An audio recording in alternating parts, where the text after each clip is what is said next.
Hello, welcome to Gardener's World. Every time I come out here into the cottage garden, I am surprised and delighted because all last winter it was about taking out, taking away, removing. And then I did do some planting. I planted roses and hundreds of tulips, moved the forget-me-nots about, but there wasn't anything to see really. But now the tulips have come through and I am so pleased with the way that they look. And I'm always searching for that magical apricot peachy pink. It's become a little obsession of mine. But actually this tulip, this is called Apricot Perfection, pretty much is it. It could be a little bit more apricot-y, but I tell you what, it's absolutely lovely. And you have come on the one day when I think they're looking their best, because the weather, of course, has been awful. They're battered, they've been rained on, the wind is blowing up, they'll probably be all over the place in a day or two's time. But for today, they're just a joy. Now, coming up on today's programme, Adam gets a backstage pass to a stunning garden near Dublin, which belongs to the U2-based guitarist Adam Clayton. If you look back at your life and I suppose in some sense the madness of it, this is an incredible antidote to that. I feel I'm lucky because it was all instinctive. I didn't know what this would mean to me. I didn't know that this would be a place that would draw me back and give me such kind of peace. Carol continues her mission to get us all growing plants for free, and this time by division. There are two times during the year when it's great to divide plants. One is the autumn and one is right now in the spring. We go to Arundel Castle in West Sussex to revel in a truly phenomenal display of tulips. This is an incredibly special time of year. It just looks wonderful. For at least 3 to 4 weeks we have this cacophony of colour. Some of our early tulips look amazing, and then of course the mid-tulips then follow suit, and then the later tulips. And I'll be adding some deliciously fragrant climbers to my new scented garden.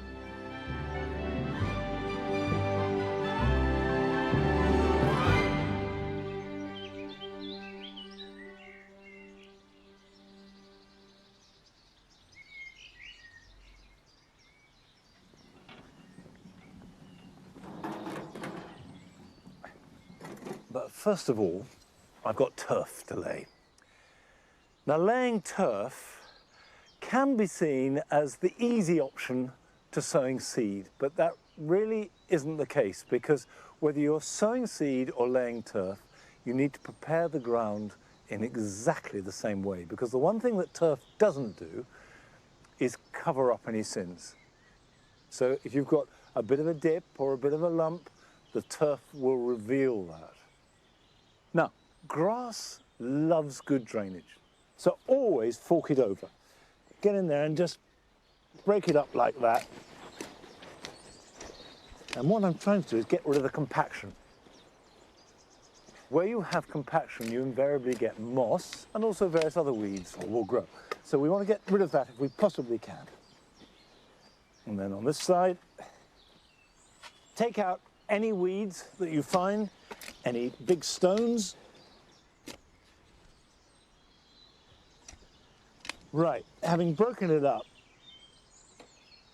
and rake it until not only it's a fine tilth, but it's as smooth and as level and as even as you can make it. Then you want to tread all over it. Now, that may seem counterintuitive, but what you do is very lightly, just firm, you're not stamping, but what you're trying to get rid of are any little dips. And then I rake it again.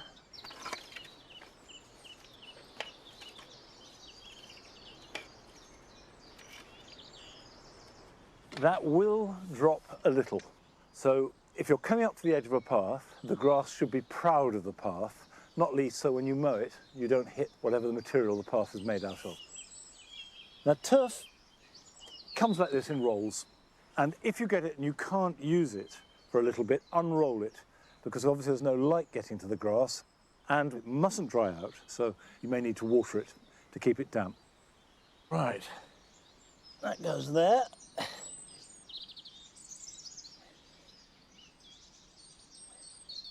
Now, there is a strip of bare soil, and either I can cut a fillet of turf and put it in, or I can leave it and it will grow out. I think at that width, I'd leave it. Now, there are lots of different kinds of grass, and not all turf is the same. The predominant grass you find in turf mixes is ryegrass. Now, ryegrass is really tough, and it's very hard wearing and perfect if you've got kids, dogs, if it's a path where you're going to go up and down, which of course this is. So what I've chosen is a ryegrass and fescue mix.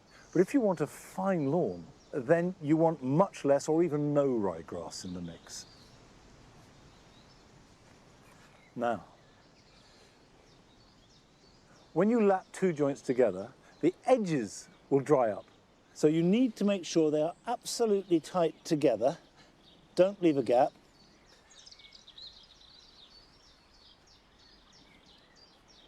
If I take this strip now and roll it out, you can see that it's much too long. I only need a small part of it. So we'll cut this along the edge.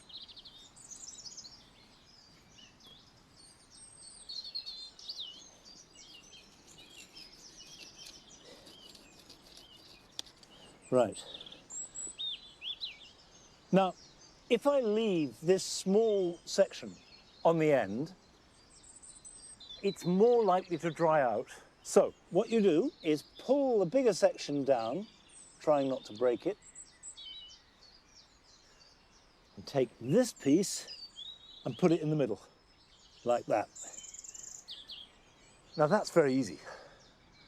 That's simply a strip that we're laying down. If it's a lawn, always go across the shortest length and lay it in courses like bricks, so no two joints ever overlap. And build it up. Use boards, and you tread only on a board which spreads the load, and then don't tread on it again for at least 2 weeks. And don't cut it until you see really strong growth. And that means the roots will be established.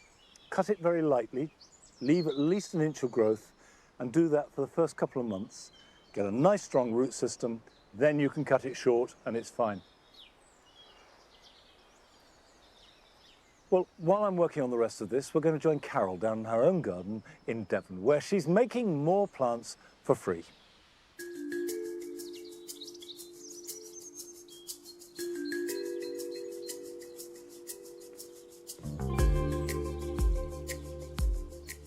You know, you can feel it. You can just feel the spring. You're aware that everything's beginning to get going.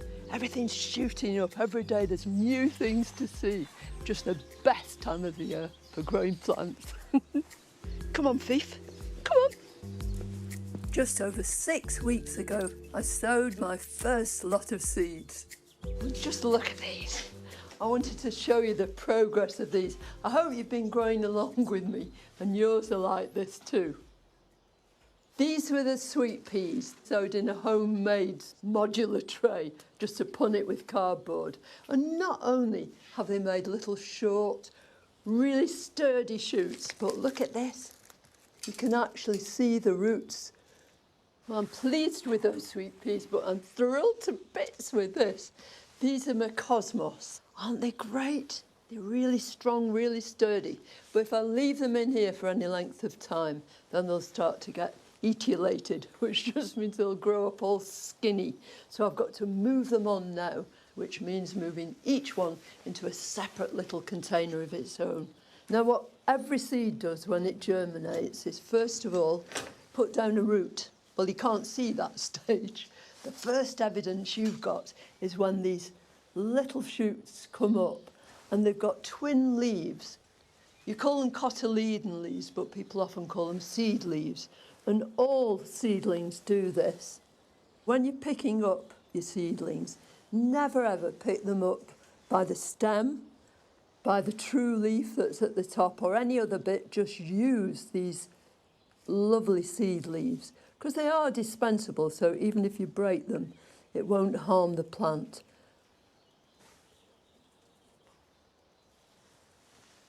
going down and just lowering this into this hole.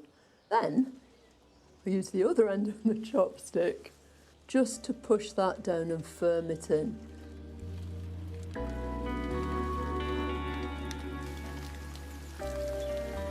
I'm glad we came in here because it started to rain, so it's a really lovely job to do when you can't work outside. After a shower of grit for my seedlings, there's a much needed break in the rain, meaning I can get on in the spring sunshine.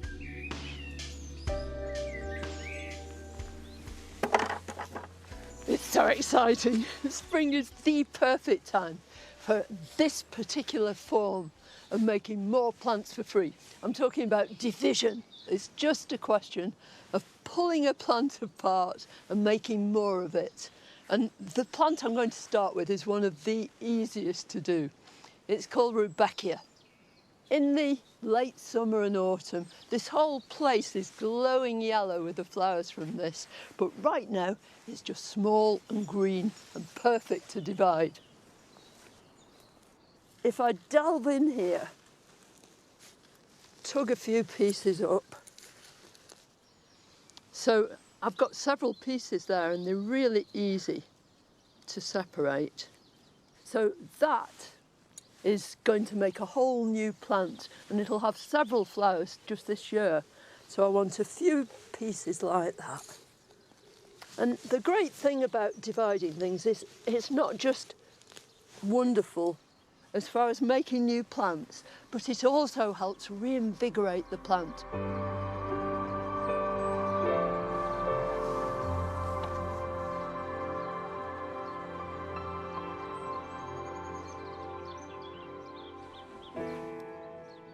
There are two times during the year when it's great to divide plants. One is the autumn and one is right now in the spring. So for anything that flowers late, spring is always the best time. And equally, for anything that flowers early, divide it in the autumn. But this is going to be divided right now. It's Helenium Eldorado. It's got bright, sunny yellow flowers and lovely sort of velvety doorknob centres in bronze. It's gorgeous. I'm just going to pull the whole thing out onto this sack. I didn't put that down for you. No, that's for the Helenium. Here we go. Right.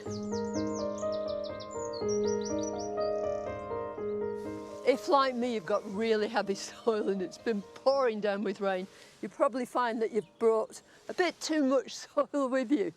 So in order to see what I'm doing, I'm going to actually immerse those roots and try and wash most of that soil away. Everybody likes playing in mud, don't they?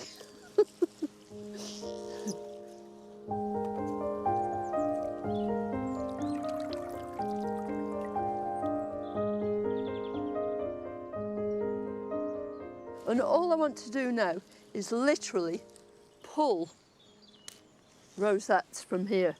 And can you see what comes out? So that's exactly what you're aiming at. Some plants are too big to separate with hands, like this daylily. But there's a tried and tested technique that works without too much wrestling involved. Well, this is a very traditional way of dividing plants. It's called back-to-back forks. So the first thing you do is keep your clump of plants absolutely vertical if you can, straight down. And then it's really vital that they are back-to-back. Push in and prise them apart. Look at that. Two lovely big chunks. And now I think those would make nice plants just as they are. And just before the next shower,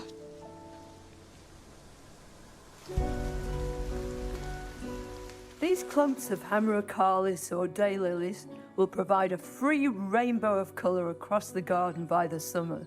Something to really look forward to. Just look at this! treasure, isn't it? Absolutely loads and loads of plants, all for free. And I'm going to plant a whole load of them into this little bed. But even if you haven't got that, I'm going to plant a whole load of stuff into this pot here. So if you've got a courtyard or a balcony or anything, you're just growing things in a pot, then you can do exactly the same thing.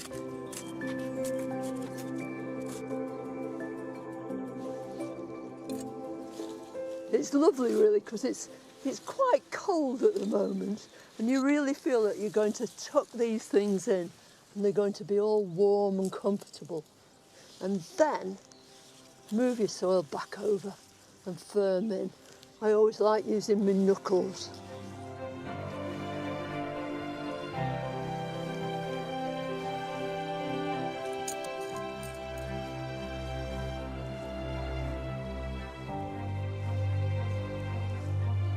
Well, our seeds are coming along fine, and we've divided all sorts of plants, but next time we're going to be doing one of the most exciting forms of propagation of making plants for free, and that is taking cuttings.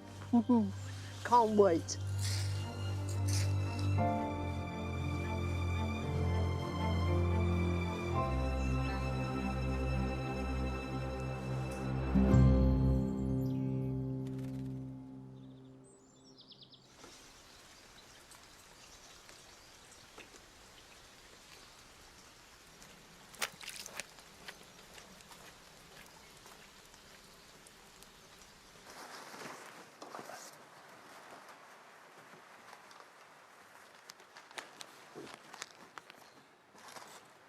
That reminds me, I've got cosmos that I need to prick out. And the one thing I've learnt over the years, when it comes to seedlings and pricking out and potting on and planting out, is that timing is essential.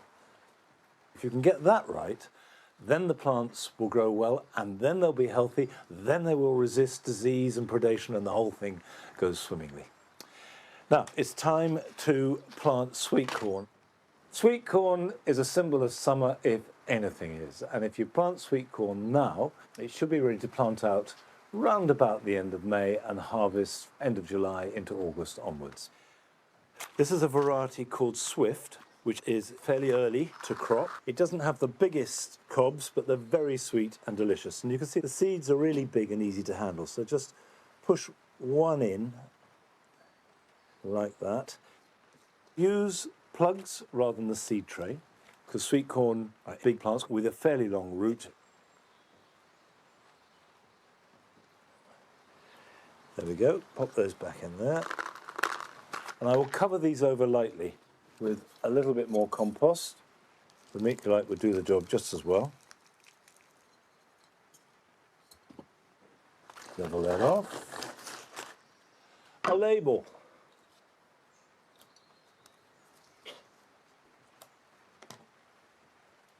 Now, they do need at least 20 degrees in order to germinate. If you're putting them on a windowsill, make sure it's above a radiator. If you've got a greenhouse, that's great. If you've got a propagator, best of all. Obviously, water them and keep them watered, and they will germinate in about 7 to 10 days' time. Let them grow on, and in about 3 weeks' time, they could be potted on into individual pots. And you know they're ready, and this is all to do with the timing, is when you can just push out one of the plugs and the soil is held together by the roots. And when they're about a foot or so tall, they'll be ready to plant out, which normally will be the end of May, beginning of June. Now, I thought that I grew a lot of tulips here at Longmeadow, but we went down to visit a garden in West Sussex, where they grow tulips on the grandest scale imaginable. It is amazing with tulips because, of course, they look like nothing's going to happen, and then they form these wonderful heads, and you wait and you wait in anticipation, and then suddenly they burst through. It's just wonderful to see all this vibrant colour after a long winter.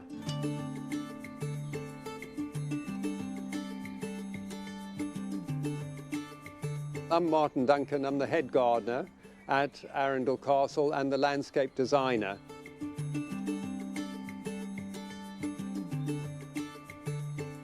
This is an incredibly special time of year because, of course, it's a great opportunity for us to show off all our hard work, which we started in November, planting absolutely thousands, hundreds of thousands of bulbs up slopes in pots everywhere. And actually, we only finish our planting just as Christmas arrives.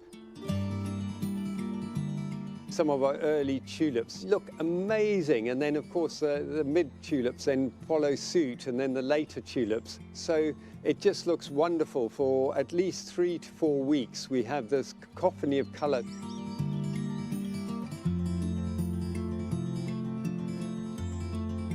Well, these are just beautiful tulips, pink impression, and they look like water lilies, which then reflect in this water rill. Pink impression has such a large flower head that even when it stops flowering and all the petals drop off, you have this beautiful seed head to look at. These are Blue Diamond, Mount Tacoma, and we've just got those Angelique about to burst forth. Because they're soft colours, they work so well with the pink impression and give that beautiful reflection on the water.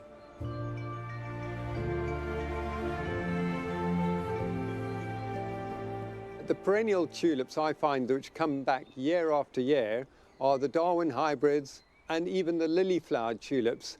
There are some incredibly extravagant tulips which are wonderful. However, they tend not to come back as readily. So they will come back, but they do digress and get a lot smaller.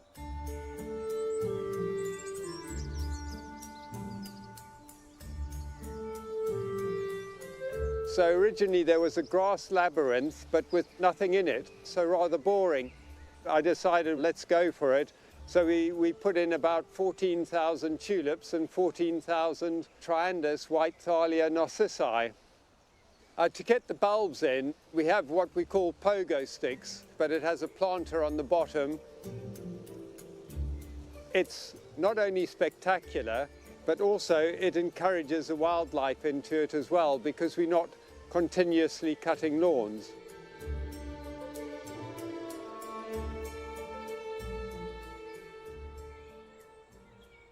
The very important thing with tulips, before you grow a tulip or you're buying a tulip, you must always look at it, make sure it's got no blemishes and that it's a reasonable size. And the important thing with tulips is they like a well-drained soil, and they like to be planted at least 4 inches deep into the soil, and that will mean more chance of coming back in a healthier plant.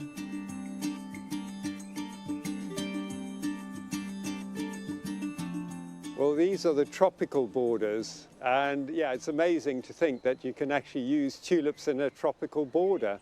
We've got these amazing Olympic flame and perestroika, El Nino, in amongst other plants which are just coming through, Persicaria, red dragon. Then we've got Trachycarpus fortunii, these amazing palms. Anybody at home could do this, whether it's in a hot border or in a nice soft herbaceous border.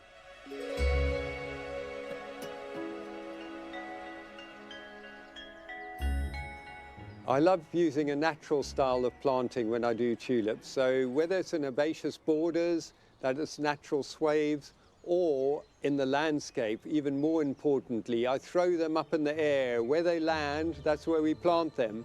There's nothing worse than seeing straight lines in a landscape.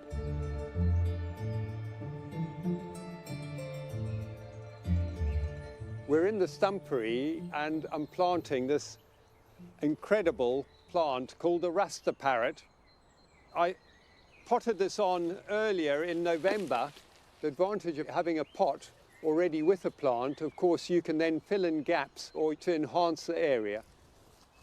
In this bed, we have all the stumps, but surrounding them, we have a lot of woodland plants, and we've got the species tulips. They were from the hillsides of Turkey, Afghanistan, Iran. Those were the original tulips where we get our tulips from today.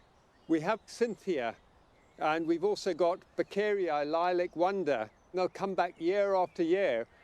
And of course, in a woodland setting, they would have had a lot of leaf mold. So what I do here is we bring in leaf mold and place it all around the stumps. This is definitely something you could achieve in a back garden, because If you think about it, just do it in a mini form. You could certainly do this in a rockery and it would fit in perfectly.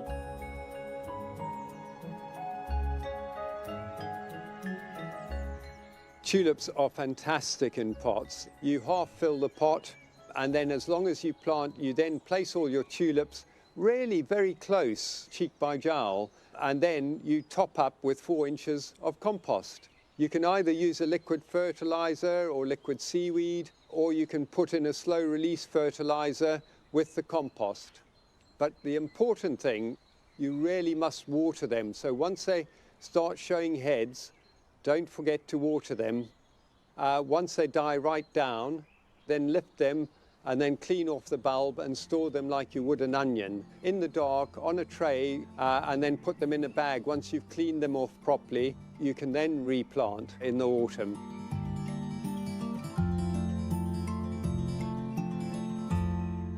I never tire of these colours. I mean, impossible. I look at it and I just think, wow, spring has really arrived, and it just gives you a lovely start to the year.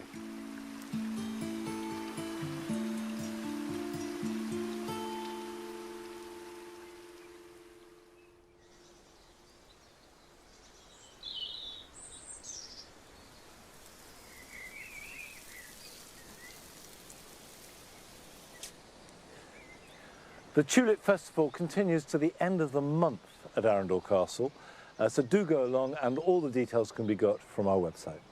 Now, I'm watering this because even though it's been a very showery day, it's important that this doesn't dry out. So unless there's significant rain, give it a good soak every day. Once the roots have grown, they can take moisture from the soil, and you'll know the roots have grown because the grass will grow. And don't tread on it until you make that first cut, and that will be when there is significant growth. Now, still to come on today's programme. We meet a gardener for whom the colour and beauty of plants are crucial, but the names not so much. My favourite flower is delphiniums, because the height and the different colours. All I can tell you, not by name but by colour. The blues, very sky blue ones, the dark blues. And Adam goes to Dublin, where he meets the U2 bassist Adam Clayton in his garden. What does gardening give you? Well, it takes my mind out of myself. You know, I start to see the colours, I start to see the form, I start to note the time of year, and I just go into a different world.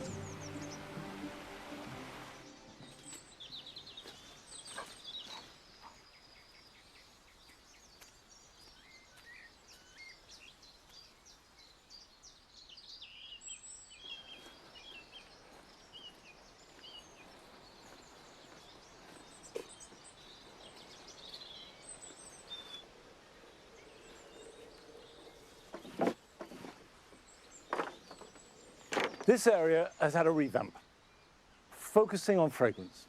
The idea is this is going to be somewhere to sit when the weather gets better, if it ever gets better, where we can sit, particularly in the evening, and really just be surrounded by a balm of lovely scents. And so I just want to continue building up that repertoire of really good fragrance. And I've got climbing plant, both the same. This is Trachelospermum, star jasmine, and they will grow really quickly and should be smothered in the lovely, small, white, deeply fragrant flowers. And it is one of the most voluptuous scents that you can have in the garden.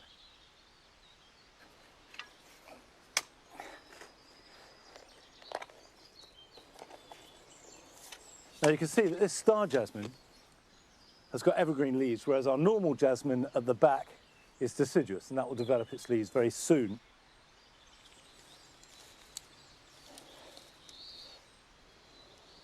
Now I'm going to take these bamboos out.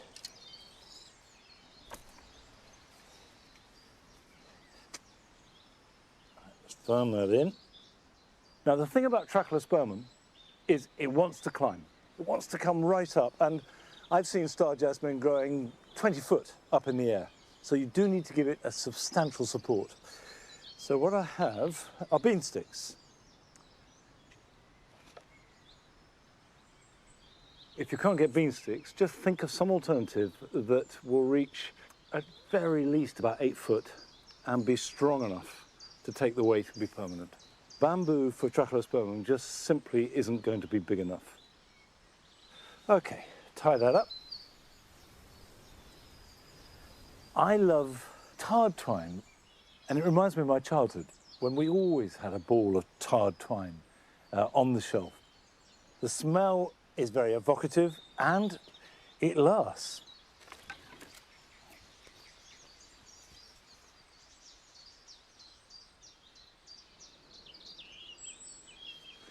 Right.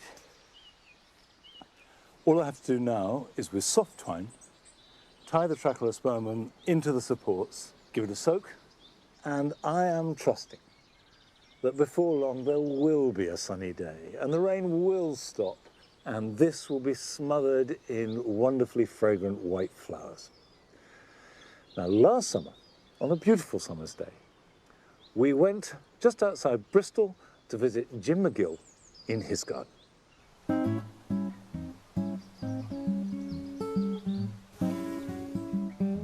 I love all the bright colours. It just gives you peace of mind when you come out every day and look at it, which I come out every morning. Do a bit of watering, a bit of potting on, and just feel relaxed. That smells absolutely gorgeous. Hello, my name's Jim. I've been here with my wife Carol for 55 years. People say, well, you can't put this plant alongside that plant. That doesn't bother me. If I got pink alongside something else, that's where it's going. That's it. That plant's going in there. I got the pot in my hand, it's going in there. And that is how I garden. I've got delphiniums with pink foxgloves, red poppies. What a fantastic colour range it is there, isn't it? Eh? Absolutely fantastic. Doesn't matter about whether they match up with each other, it's just colour. My favourite flower is delphiniums, because the height and the different colours. All I can tell you, not by name but by colour. The blues, very sky blue ones, the dark blues, and the centres of them, you get the white on some of them, cream in the centre, and the black in the centres. And they're good for the bees love them. Hopefully one day I'll get them like the Chelsea Flower Show and get myself a gold.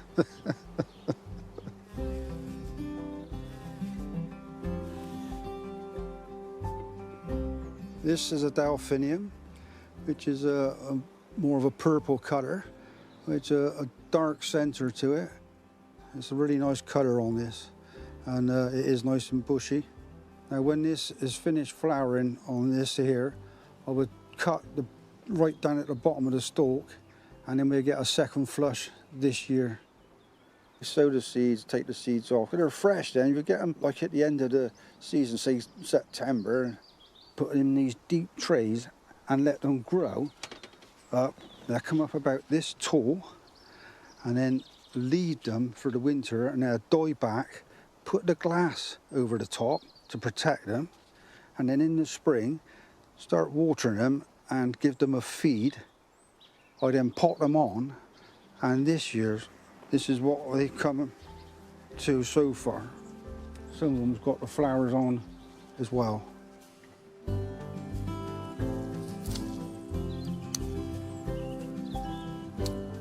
Have I got a lot of seeds? Yes, too many.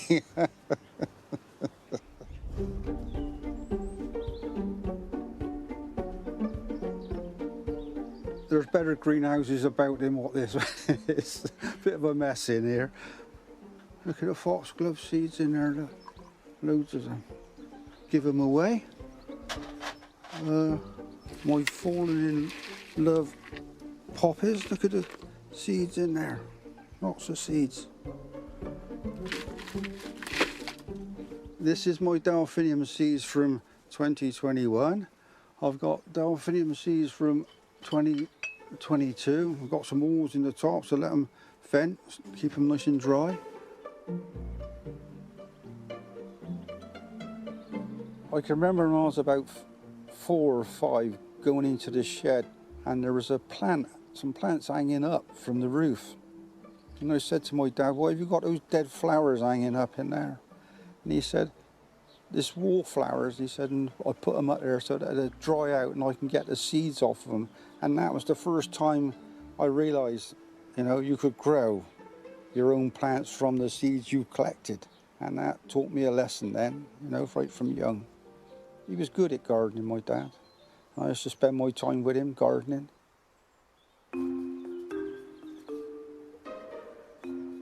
Well, everything he does on a big scale. He don't do half measures, Jim. When he plants seeds, he can't plant half a packet. He got to plant the whole packet.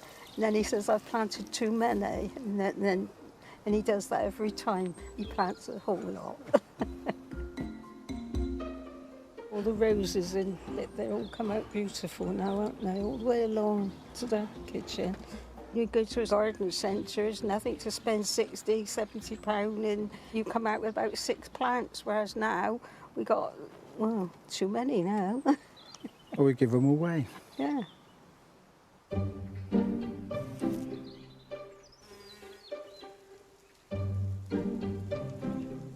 I bought 3 clematises, and it was £3 each, and brought them back and put them into the bigger pots. And the deeper pots, you get a nice root ball growing down in there. But when I plant them, I'll plant them right up to about here and give them a good chance. So they'll have a nice root ball on there when they go in the ground. If you buy them small and pot them on yourself, then you've got the same plants but for a lot cheaper. I got these lovely, lovely geraniums. Some people call them pelargoniums, and I absolutely loved them.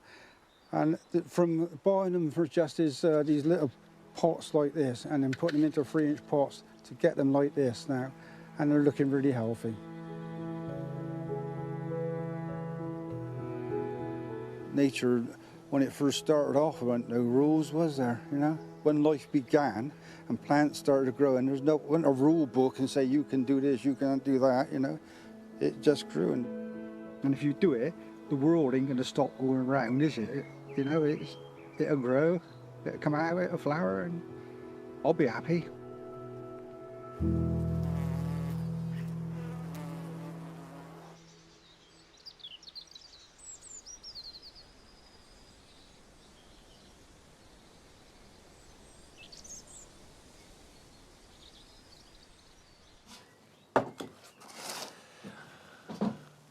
Well, I love Jim's garden.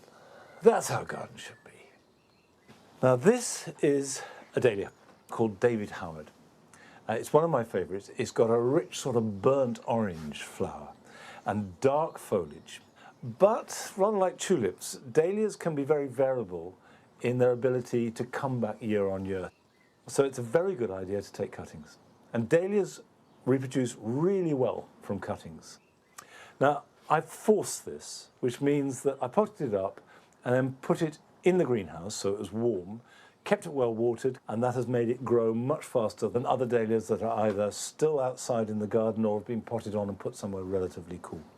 So we've got nice, good growth, and cuttings are best anything from between 2 and 6 inches. So this is absolutely perfect.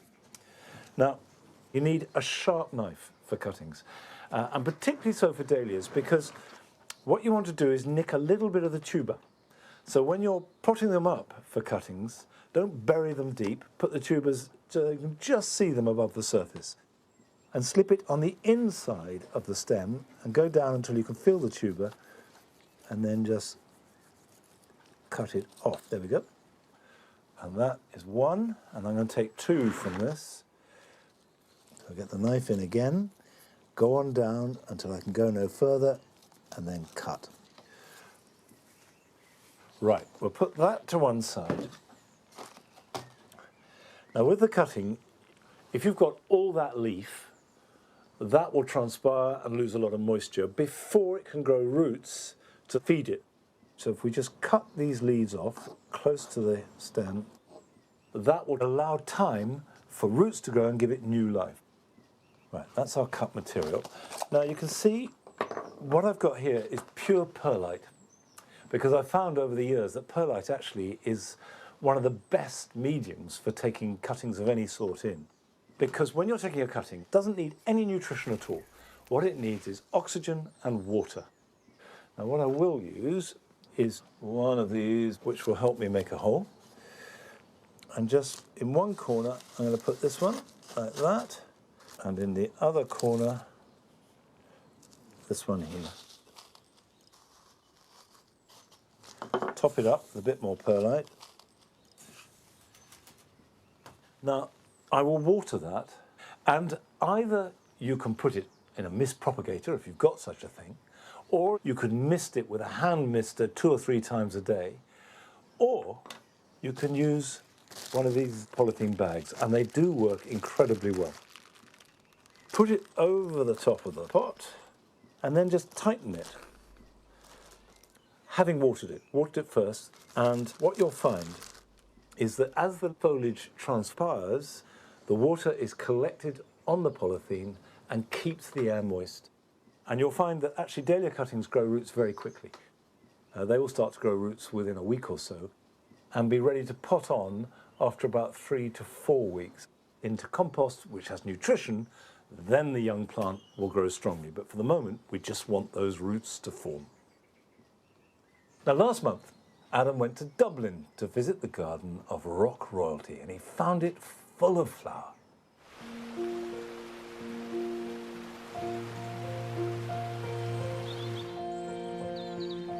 Would you believe I'm only a few miles outside of Dublin city centre, in this sort of remote river valley that's a backdrop to an incredibly stunning garden. But 30 odd years ago, this place was going to rack and ruin. And then the current owner moved in.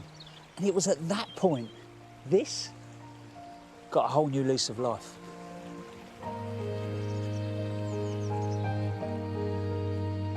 You may be surprised who the custodian of this garden is. I am. I've watched him over the years a lot, but most of the time he's been on a stage with a guitar. It's U2's Adam Clayton. Yeah, he's rock and roll royalty, but I got the sense he knows a little bit about gardening too.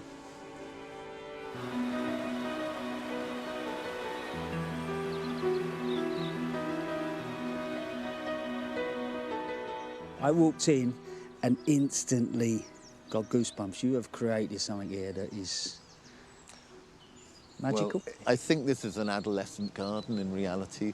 You know, I've put 30 years into planting and shaping it, and it's, you know, I can just see what it's going to be. I might not be around for it, but I can see where it's headed. Take you right back to the beginning. How did this all start? Well, the very beginning was, for me, I went to a boarding school at the age of 13, which is literally over the other field there. And I used to kind of look over the wall and come in here, and, you know, the early days of smoking cigarettes and having a drink. I'd come in here and there was this lovely little river that ran through it. Anyway, fast forward to, we're looking for somewhere to record the Joshua Tree, and our management picked this house, and I'm going, oh my goodness, this is like one step over from my boarding school. How weird to come back here. So we recorded the album here, and at the end of the recording, the owner said, look, if any of the band want to buy the house, you know, I'd be up to taking the cost of the rental off the house. Right. And I thought, oh, there's a bit of a deal there. And I didn't really know what I had, but I knew that whatever happened after the Joshua Tree, I did not want to be walking out my front door into a street. Yeah, because interesting, because I mean, that album, it was the bit that brought U2 to the world, wasn't it? We had an inkling. Yeah. You know, we'd been around for a little bit, we'd done a few records, so we had an idea that we were onto something. Yeah. But I don't think we knew how it was going to change our lives. So you've done that. You're 28 years old, was it right? 27, 28, yeah. Bought the house. Had you gardened before? I had a very, very sketchy knowledge of gardening. The only thing I knew about it was that I found solace outside, and I knew the mountain here. There's a mountain up the back here, and I used to go up that mountain with my teenage depression and look down over the city. So I knew I could get something from it. But when you took it on, What sort of state was this place in? It was seriously overmature. It had been let go. The woodlands were overrun with laurel, which was kind of suffocating everything. So we took on clearing the laurel out, and then we could see the bones of the garden. Yeah. So we did a lot of reconstruction to the river. But I realized if I planted trees, at some point I could make decisions later on. I just love the creation of forestry, you know, just planting trees and seeing it grow. And I mean, these trees are now 30 years old. Since Adam took the garden under his creative wing, he's completely transformed its 17 acres, planting more than 4,000 trees and establishing some wonderful vistas. Seriously, I'm like a kid in a sweet shop. This is magical. I mean, obviously it's fun coming across this bridge. But when Adam got here, simple little river, few big trees, and then lots of laurel. And it's really clever, the way that he's introduced different types of falls as it goes down. It feels like the heartbeat to the garden. There's a rhythm. But the trees that he's added look so natural. It still looks like it's been here forever. There's tree ferns just through. It literally feels like another world.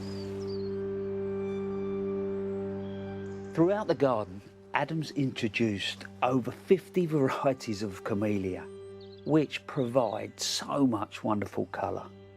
Another passion of his are magnolias. By the river, there's the soft pink of Magnolia campbellii, and next to the lawn, a row of Magnolia cobus, native to Japan, with fragrant white flowers. How did magnolias suck you in? Well, I first saw them in a valley in Mount Congreve, which is down in Waterford, and I couldn't believe the colour that you would see at the top of the tree line. The only magnolia I knew was the little suburban common or garden one that my mum, you know, cherished and planted, and every year she said, "Look at the magnolia, it was great." And then we'd normally get a frost. Yeah. Like, yeah. So then when I discovered these magnificent tree magnolias and the array of different colours, I was hooked. And for me, coming out of winter, you get that early flowering, you get that burst of colour, and then I kind of know, okay, summer's coming.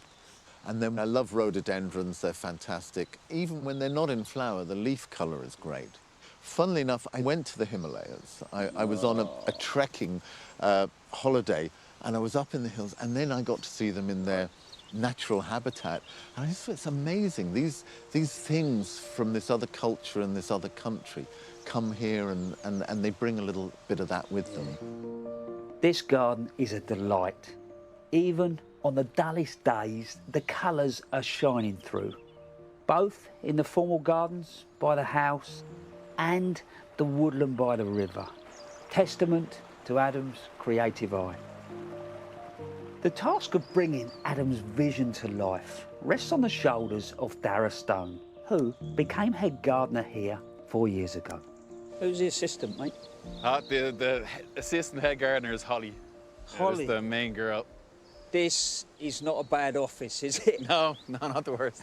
So before you came, did you love magnolias, rhododendrons or camellias? I love plants. Yeah. You know, I love plants. That's the main thing. I was a big rhodo head, but being here, like, you've got magnolias that flower from early March all the way through to July. So there's always a magnolia kind of going, something to kind of keep your attention. And then they're not just flowers. Like, they're not just the flower. They've got the beautiful flower bud comes in early spring and now through winter, and then it kind of goes on, and they've got good autumn colour. I think they're a good, solid plant. To be fair, he sold them to me as well. Yeah. Because he's got a good eye, hasn't he? Yeah, it's an impressive eye, yeah. You know, you can see it when you feel it when you're walking around a place. There's, you know, I suppose over the years, but has he sort of placed all the seats or the sculpture, or is that driven by him? Yeah, everything, even ideas and everything. He comes out and it's every day, it's a new idea. It's every morning it's, oh, Dara, I was thinking, and it's a new kind of, it's a new approach to something. That's lovely though, isn't it? Yeah. As, you know, for us as gardeners, just that constant keep things moving along. And to work for somebody who's into it as well, you know? Yeah. This to me just seems like a sort of microclimate in this valley. Yeah. It's very impressive. So Yeah. because of the moisture of the river, the heavy rainfall that we do get, the microclimate that we create, that is created in here, the growth rate is exceptional. It's got a unique charm. Yeah, it really does. Yeah, well, if you ever think about taking on an assistant, Right? a slightly aging one, you know, How's your you weeding could give me a skills? call. Weeding's all right, Yeah, well, yeah, weeding's we'll- all right. You we'll could talk set about me it. away, Yeah, I'll be yeah. fine.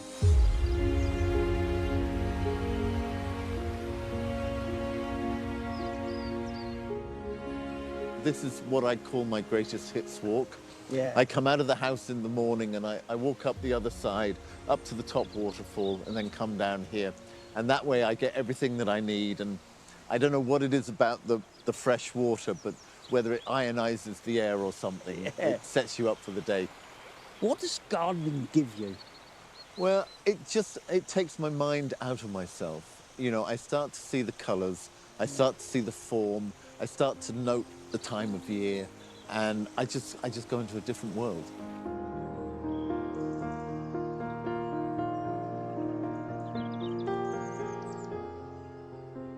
I think the garden tells you what it needs, and you just have to pay attention. And I do look at gardening the way the painters do. You know, it's shape, form, color, and perspective, depth. So I just bring all those things to it, and I just let the garden lead me. If you look back at your life and I suppose in some sense the madness of it, this is an incredible antidote to that. I feel I'm lucky because it was all instinctive. I didn't know what this would mean to me. I didn't know that this would be a place that would draw me back and give me such kind of peace.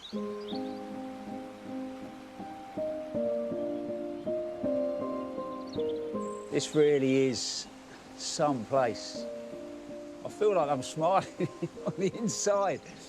But to think that Adam took this on in his late 20s, I get a sense that the place sucked him in. Then he fell in love with magnolias, rhododendrons, camellias. When it's not just a great garden, it's also fun, it's intelligent, it sits comfortably in its landscape. But as a gardener, I've spent years watching you two and Adam Clayton on a stage. To think that he gets gardening, for me, is pretty cool.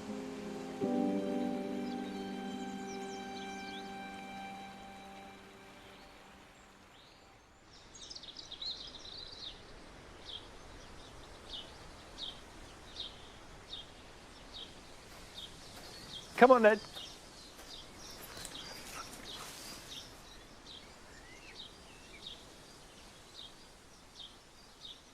Something that Adam Clayton said really resonates, and I agree with so much. And that is the most important thing to create a garden is to pay attention. And if you really pay attention to the garden and let it speak to you, then it will tell you what it needs and what it wants. So it's fantastic advice, that. Pay attention. Now, here on the mound, I did an experiment last year, which was to plant cannas and dahlias and bananas and leave them out all winter. The first time I've ever done that. And the reason for it was because it was costing me so much to heat them and protect them from the cold, and that was contributing to climate change, which was contributing to the extremity of cold and the extremity of wet. And I just thought, this is a nonsense. So I'm going to leave them out. Now, underneath here are cannas that have been mulched, and they are coming through. So hopefully, fingers crossed, they're alive. And I fleeced the banana here. Now, this is a Musa, which is fairly hardy. It will take some frost, not a lot. And we did have -7 in December. But for the last 3 months, it's just rained constantly. Bananas don't mind the wet, they like the wet. But they do need ventilation, so I'm slightly worried it might be rotten in there. And the combination of wet and cold is not good. So it is a bit of a gamble.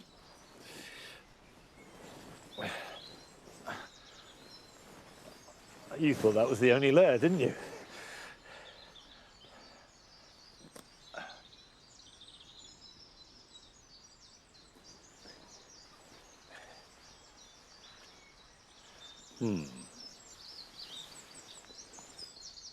Oh, there's life in that. Look, look. green. That is fresh green leaf, so that's good news. It's survived, it's come through the winter. Great. Well, I've got another one on the other side, so I'll get on with that. But while I'm doing that, here are your jobs for the weekend.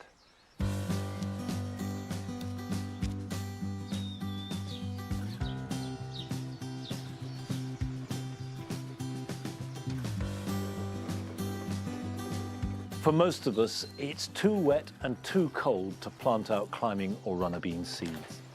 But they can be grown in pots now. I'm putting 2 to each 3-inch pot, covering them over lightly with compost, and then putting them somewhere warm to germinate. Water them well and keep them watered, and they should be ready to plant out, having hardened off, in about 6 weeks' time.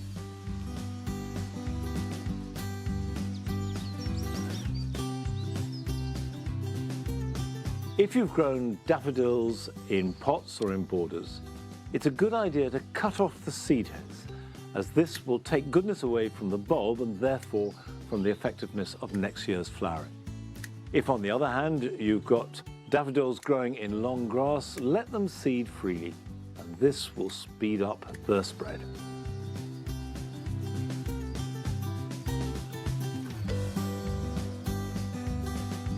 Early spring flowering shrubs like Forsythia should be pruned as soon as they finish flowering. This is because the flowers are produced on the growth made the previous summer, and it means that everything you see now will not have flowers next year. So remove anything unsightly, damaged or crossing, anything that's too long or too spindly, and then when you're happy, leave it to grow.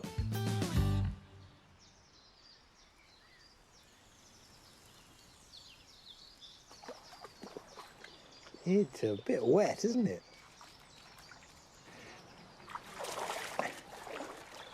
Well, for all our busyness in the garden and the need to get on and do things, there are some things you just simply can't control, like the weather, and clearly that is a really good example. And also, if there is a moment of sunshine, if you've got a few minutes for your time, it still remains that the best thing you can ever do in a garden is just let it come to you. Just enjoy it for what it is right now.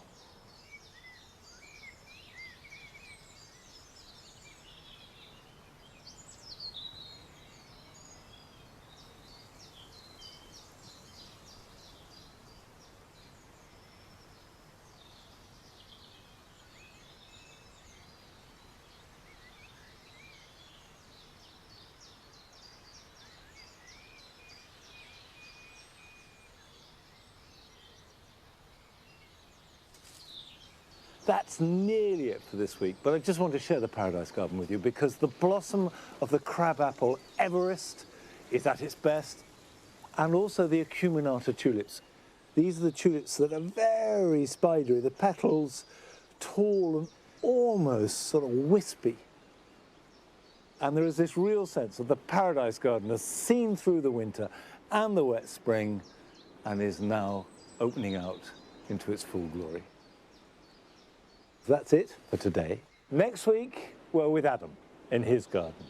And I'll see you back here at Longmeadow in a couple of weeks' time. So until then, bye-bye.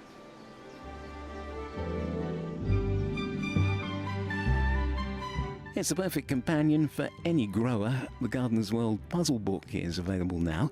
Head outdoors for the best walks in Wales with Weatherman Walking. Press red to watch now on BBC.